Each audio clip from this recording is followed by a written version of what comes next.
Okay, so in this video, we want to handle the actual sprinting pose. So in the last one, I covered, the basics of firearm collision.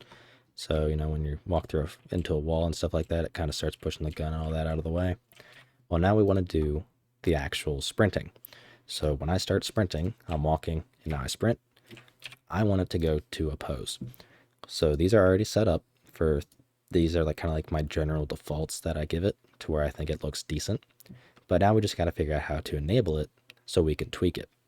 So that is very simple. If we go to here where we have our left shift where we call set sprinting, well, all we got to do is if we search for sprint in our character, our FPS template character component, we have a function called set sprinting.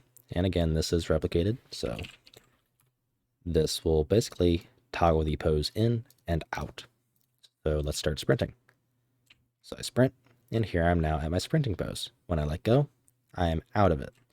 So, and this also is handled by movements. So as you can see, I'm holding shift, I'm tapping it, nothing's happening. But if I start moving, you can see that's when it triggers.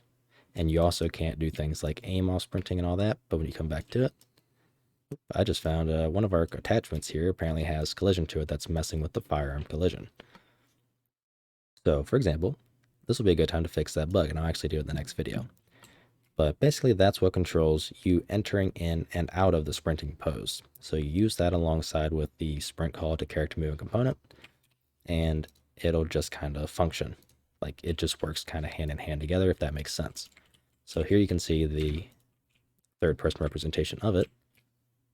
So you can see the firearm drops down and all that kind of stuff. And you would just set the pose to a pose that works and looks good for you.